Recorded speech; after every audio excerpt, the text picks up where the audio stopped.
जय हिंद। प्रतिहार डायनेस्टी के बारे में बातचीत हमने इससे पिछले सेशन में ख़त्म कर दी थी। आज के सेशन में हम बात करेंगे पालास ऑफ बंगाल के बारे में।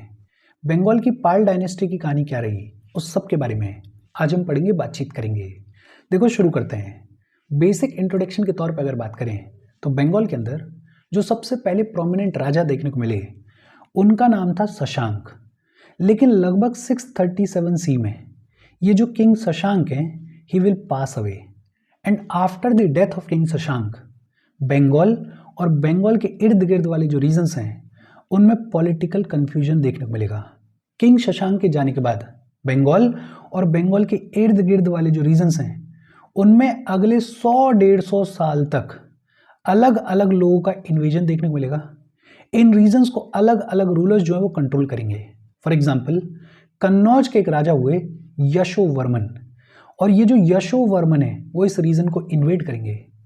कश्मीर के एक राजा हुए ललित आदित्य, और ये जो ललित आदित्य हैं ये भी इस रीजन को इन्वेड करेंगे। इनफैक्ट उस दौर में चाइनीज आर्मी ने भी इस रीजन को इन्वेड किया। असम के एक राजा हुए भास्कर वर्मन, और ये जो भास्कर वर्मन है वो भी इस रीजन को इन्वेड करेंगे। और ये जो भास्कर वर्मन है ये ज़्यादातर बंगाल को कॉन्कर करेंगे, ये ज़्यादातर बंगाल के ऊपर अपना कंट्रोल स्टैब्लिश करेंगे। और बिहार और उड़ीसा के जो वेस्टर्न टेरिटरीज हुआ करते थे उन वेस्टर्न टेरिटरीज के ऊपर किसका कंट्रोल देखने को मिलेगा? हर्षवर्धन का कंट्रोल देखने को मिलेगा। इजी। जो सबसे पहले प्रोमिनेंट राजा हुए बंगाल के अंदर उनका नाम हुआ करता था किंग शशांक। शशांक के जाने के बाद बंगाल और उसके इर्द गिर्द वाले रीजन्स में पॉलिटिकल कंफ्यूजन देखने को मिला। वेरियस लोगों ने इस रीजन को इन्वेड किया, वेरियस रूलर्स ने इस रीजन को कंट्रोल किया। लेकिन लगभग 8th सेंचुरी सी में एक इंसान हुए गोपाल, और ये जो गोपाल हैं इन्होंने पाल डायनेस्टी की फाउंडेशन रखी। गोपाल ने फाउंडेशन रखी पाल डायनेस्टी की। ये जो टर्म है पाल, प्राकृत लैंग्वेज में इसका लिटरल मीनिंग होता है प्रोटेक्टर। पाल का लिटरल मीनिंग क्या होता है? Protector is the literal meaning of pal. ये जो पाल डायनेस्टी देखने को मिली, इस डायनेस्टी के अंदर जो किंगडम हुआ करता था उसमें बंगाल देखने को मिलता था, उसमें बिहार देखने को मिलता था, और उसका कंट्रोल कई सारी मेजर सिटीज के ऊपर देखने को मिलता था। ये जो पाला किंग्स हुए ये बुद्धिज्म के फॉलोअर्स हुआ करते थे। ये जो पाला किंग्स हुए ये बुद्धिज्म के फॉलोअर्स हुआ करते थे। स्पेशली महायान स्कूल और तांत्रिक स्कूल को ये जो पाल रूलर्स हैं ये फॉलो किया करते थे। ये जो पाल किंग्स हैं इन्होंने कई सारे बिहाराज बनवाए, मोनेस्ट्रीज बनवाई और कई सारे टेम्पल्स बनवाए। जो इंपॉर्टेंट चीज़ है वो ये है कि ये जो पाल डायनेस्टी देखने को मिली इसमें कौन कौन से प्रोमिनेंट रूलर्स देखने को मिले। सबसे पहले बात होती है गोपाल के बारे में, and Gopal is the founder of this dynasty. ये जो पाल डायनेस्टी है इसके फाउंडर कौन थे? इसके फाउंडर थे गोपाल। ये जो गोपाल हैं ये बुद्धिस्ट हुआ करते थे, बुद्धिस्ट हुआ करते थे और फाउंडर थे इस डायनेस्टी के गोपाल। गोपाल ने एक मोनेस्ट्री बनवाई। कहाँ पे बनवाई? उदंतपुरी में बनवाई। उदंतपुरी में मोनेस्ट्री किसने बनवाई? गोपाल ने बनवाई। एक खलीमपुर कॉपर प्लेट इंस्क्रिप्शन है। ये जो खलीमपुर कॉपर प्लेट इंस्क्रिप्शन है ये किसका इंस्क्रिप्शन है? ये धर्मपाल का इंस्क्रिप्शन है। ये जो खलीमपुर कॉपर प्लेट इंस्क्रिप्शन है इसके ऊपर गोपाल का मेंशन देखने को मिलता है। इजी और सिंपल सी बात है। एक तो ये जो गोपाल हैं he is the founder of this dynasty. दूसरा, ये जो गोपाल हैं ये बुद्धिस्ट हुआ करते थे। तीसरा जो इंपॉर्टेंट है कि जो गोपाल हैं इन्होंने एक मोनेस्ट्री बनवाई थी। मोनेस्ट्री कहाँ पे बनवाई थी? उदंतपुरी में बनवाई थी। और चौथा, धर्मपाल का एक कॉपर प्लेट इंस्क्रिप्शन है, खलीमपुर कॉपर प्लेट इंस्क्रिप्शन। ये जो खलीमपुर कॉपर प्लेट इंस्क्रिप्शन है इसके ऊपर गोपाल का मेंशन देखने को मिलता है। गोपाल के बाद में पावर में आए धर्मपाल। ये जो धर्मपाल हैं ये बड़े ही प्रोमिनेंट राजा हुए इस पाल डायनेस्टी के। हालांकि इनिशियली ये जो धर्मपाल हैं इनको राष्ट्रकूटा किंग ध्रुव हरा देंगे। राष्ट्रकूटा किंग ध्रुव जो हैं वो धर्मपाल को हरा देंगे। लेकिन लेटर ऑन ये जो धर्मपाल हैं ये नर्दर्न इंडिया के लंबे चौड़े हिस्सों को कॉन्कर करेंगे और ये जो पाल एम्पायर है इसको एक्सपेंड करेंगे। इनफैक्ट ये जो धर्मपाल है इन्होंने कन्नौज के अंदर एक दरबार को ऑर्गेनाइज किया था। कन्नौज जो कि अपने आप में बेहद प्रोमिनेंट रीजन हुआ करता था, उस कन्नौज में धर्मपाल ने एक दरबार ऑर्गेनाइज किया था और इस दरबार के अंदर धर्मपाल ने कन्नौज में एक पपेट रूलर को इंस्टॉल किया था। कन्नौज को एक तरीके से अपनी डिपेंडेंसी बना लिया था और खुद बंगाल और बिहार के ऊपर डायरेक्टली रूल किया करते थे। ये जो धर्मपाल हैं आगे चल के इनको प्रतिहार किंग नागभट्ट सेकंड भी हराएंगे। पहले राष्ट्रकूटा किंग ध्रुव ने हराया और फिर आगे चल के ये जो धर्मपाल हैं इनको प्रतिहार किंग नागभट्ट सेकंड ने भी हराया। लेकिन ये जो धर्मपाल हैं इनका इंपॉर्टेंट कंट्रीब्यूशन क्या है? इन्होंने विक्रमशिला मोनेस्ट्री को बनवाया था। बिहार में भागलपुर के पास में विक्रमशिला मोनेस्ट्री को किसने बनवाया था? धर्मपाल ने बनवाया था। और ये जो विक्रमशिला मोनेस्ट्री है इसको नालंदा के लाइंस पे बनवाया गया था। एक बड़े ही फेमस बुद्धिस्ट स्कॉलर हुए जिनका नाम था दीपांकर। ये जो दीपांकर हैं ये इस विक्रमशिला मोनेस्ट्री से एसोसिएटेड थे। इसके अलावा ये जो धर्मपाल है इन्होंने सोमपुरी मोनेस्ट्री को भी बनवाया। बिहार के अंदर ही सोमपुरी मोनेस्ट्री को भी किसने बनवाया? धर्मपाल ने बनवाया। तो ये दो बड़े इंपॉर्टेंट कॉन्ट्रीब्यूशंस हैं। धर्मपाल ने विक्रमशिला मोनेस्ट्री को बनवाया और दूसरा धर्मपाल ने सोमपुरी मोनेस्ट्री को बनवाया। इसके अलावा नालंदा यूनिवर्सिटी के लिए लगभग 200 विलेजेस जो हैं वो धर्मपाल ने ग्रांट के तौर पे दिए थे। एक बड़े ही फेमस बुद्धिस्ट स्कॉलर हुए जिनका नाम था संत रक्षित। ये जो संत रक्षित हैं ये बिलोंग करते थे धर्मपाल के रेन को। देखो एक इंपॉर्टेंट चीज क्या है धर्मपाल को लेके कि इन्होंने नालंदा के अंदर इन्होंने एक पपेट रूलर को इंस्टॉल किया था और ये खुद बंगाल और बिहार के ऊपर डायरेक्टली रूल किया करते थे। दूसरी इंपॉर्टेंट चीज क्या है कि जो धर्मपाल हैं इन्होंने विक्रमशिला मोनेस्ट्री को बनवाया था और तीसरी इंपॉर्टेंट चीज क्या है इन्होंने सोमपुरी मोनेस्ट्री को भी बनवाया था। ये जो धर्मपाल हैं इनके बाद पावर में आए देवपाल और ये जो देवपाल हैं इन्होंने ये जो पाल एम्पायर है इसको एक्सटेंड किया। ये जो देवपाल हैं इनका एम्पायर आसाम तक देखने को मिलता था। इनके एम्पायर के अंदर उड़ीसा के भी कुछ हिस्से हुआ करते थे और इनके एम्पायर के अंदर मॉडर्न नेपाल के भी कुछ हिस्से हुआ करते थे। देवपाल के जो इंस्क्रिप्शंस हैं वो ये भी कहते हैं कि देवपाल ने हुण लोगों को हराया था, देवपाल ने गुर्जर प्रतिहार्स को भी हराया था, प्रोबेबली मिहिर भोज को हराया था। तो ये जो देवपाल हैं ये अपने आप में बड़े प्रोमिनेंट और बड़े स्ट्रॉन्ग राजा हुए इस पाल डायनेस्टी के। ये जो देवपाल हैं इनके डिप्लोमेटिक रिलेशंस देखने को मिलते थे शैलेंद्र डायनेस्टी के साथ में।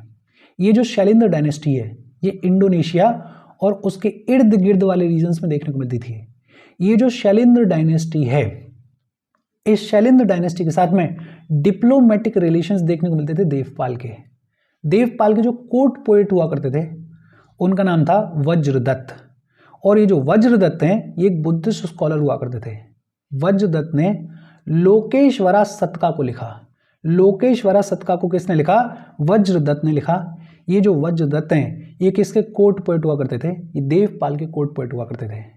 अरब मर्चेंट सुलेमान ने ये जो पाल एम्पायर है इसको रोहिमी धर्म बुलाया।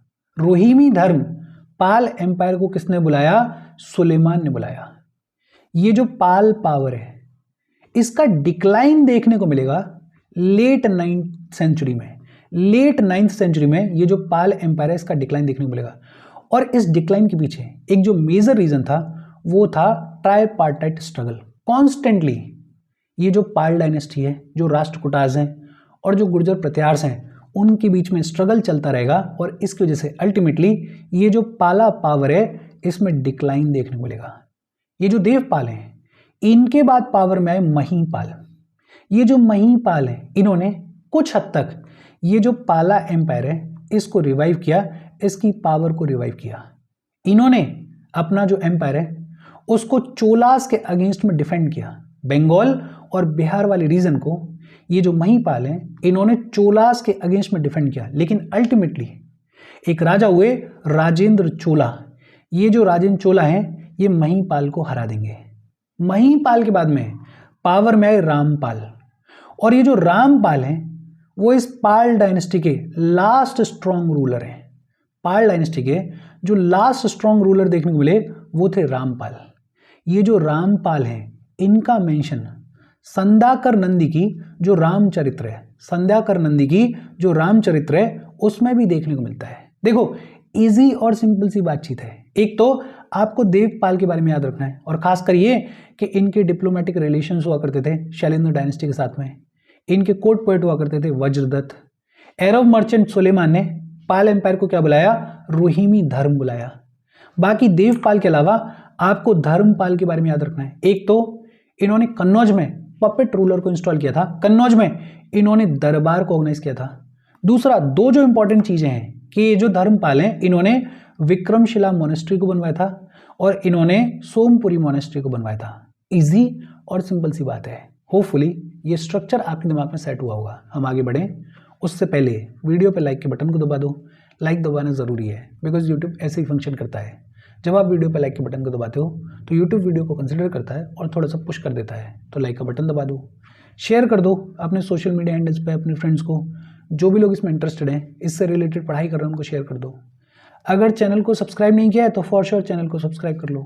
और अगर आप केपेबल हो हेल्प करना चाहते हो तो आप हमें हेल्प कर सकते हो by clicking on the join button, या फिर आप कंट्रीब्यूट भी कर सकते हो QR कोड को स्कैन करके। अच्छा, ये जो पाल डायनेस्टी है इसके लास्ट स्ट्रॉन्ग रूलर हुए रामपाल।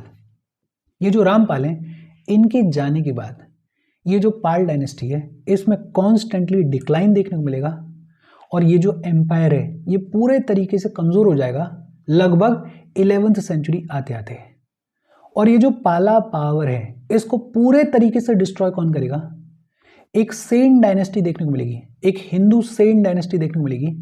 ये जो सेन डायनेस्टी के अंदर राजा देखने को मिले विजय सेन। ये जो विजय सेन है ये पूरे तरीके से इस पाला पावर को डिस्ट्रॉय करेंगे।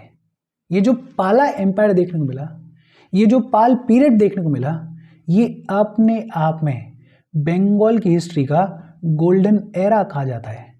बंगाल की हिस्ट्री का गोल्डन एरा कहा जाता है ये पाल पीरियड।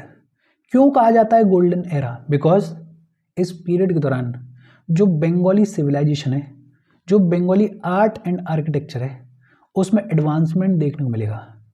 ये जो पाल रूलर्स हुए इन्होंने कई सारे बढ़िया बढ़िया टेम्पल्स बनवाए, इन्होंने कई सारी मोनेस्ट्रीज को एस्टेब्लिश किया।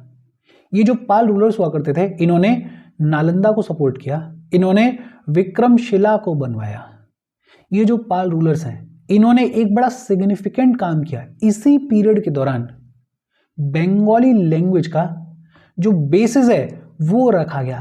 बंगाली लैंग्वेज की जो फाउंडेशन है वो इसी पीरियड के दौरान रखी गई। इनफैक्ट जो पहला लिटरेरी वर्क देखने को मिलता है वो था चार्यपद। ये जो चार्यपद है ये मिस्टिक बुद्धिस्ट पोएम्स का कलेक्शन है। ये जो चार्यपद है ये लिखा गया इसी पाल पीरियड के दौरान। ये जो पाला रूलर्स हुआ करते थे इनके पास में अपनी अच्छी खासी आर्मी हुआ करती थी और ये जाने जाते थे अपनी एलिफेंट कैवलरी के लिए, जाने जाते थे अपनी नेवी के लिए।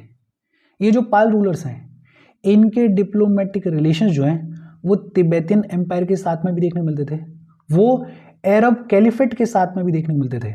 इनफैक्ट क्योंकि कोस्टल एरिया हुआ करता था बंगाल वाला रीजन, तो इनका ट्रेड जो है वो मिडिल ईस्ट के साथ में भी देखने को मिलता था। बंगाल और मिडिल ईस्ट के बीच में इस फेज के दौरान अच्छा खासा ट्रेड देखने को मिलेगा। और जो बेहद इंपॉर्टेंट चीज़ है, इसी फेज के दौरान इस्लाम जो है वो सबसे पहली बार बंगाल में अपीयर होगा।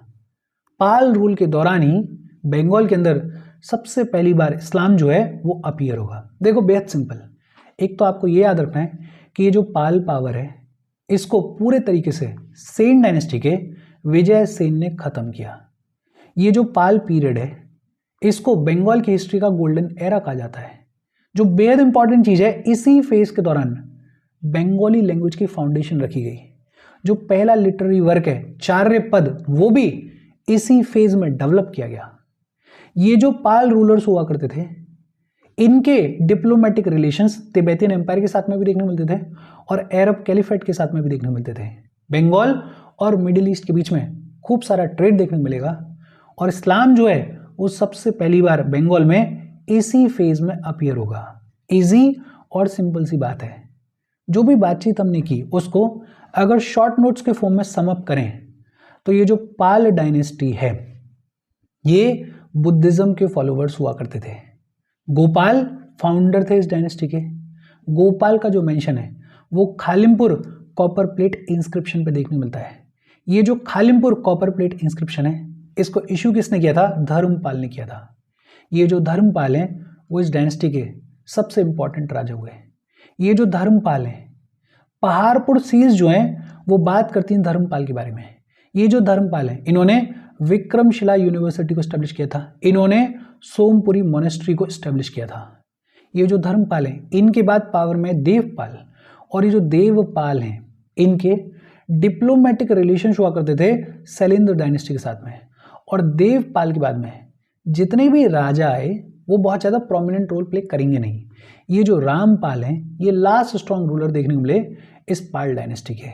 धीरे धीरे ये जो पाल डायनेस्टी है ये कमज़ोर होती जाएगी और अल्टीमेटली जो सेन डायनेस्टी है वो पूरे तरीके से इस पाल पावर को ख़त्म करेगी और इस पाल डायनेस्टी को रिप्लेस करेगी। देखो 5 महाविहारास की बात होती है। 5 महाविहारास की बात होती है। कौन कौन से? एक नालंदा, दूसरा विक्रमशिला, तीसरा उदंतपुरी, चौथा सोमपुरी और 5वां जगदाला। ये जो नालंदा है इसको कुमार गुप्त ने बनवाया था और बाकी की ये जो 4 महाविहारास हैं ये कब बनाई गई? ये पाल पीरियड के दौरान बनाई गई। देखो हिंदी में इसको पाल वंश बोल देते हैं, पाल डायनेस्टी बोल देते हैं, इंग्लिश में पाला एम्पायर बोल देते हैं, पाला पीरियड बोल देते हैं। जैसे भी आपको बोलना है वैसे आप बोल सकते हो, लेकिन हाँ याद क्या रखना है 5 महाविहारास की बात होती है। नालंदा जो है उसको कुमार गुप्त ने बनवाया था और बाकी 4 विक्रमशिला, उदंतपुरी, सोमपुरी और जगदाला ये बनवाई गई हैं पाल पीरियड के दौरान। और इसके साथ आज की बातचीत हम हमारी ख़त्म कर रहे हैं।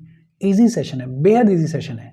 मैं फिर कह रहा हूँ कि अपने शॉर्ट नोट्स बनाते रहना, बिकॉज आगे रिवीजन में बहुत मदद करते हैं ये चीज़ों को स्ट्रक्चर में बिठाने में बहुत मदद करते हैं ये। यहाँ तक कोई डाउट हो तो कमेंट करके पूछ लेना। Thank you very much.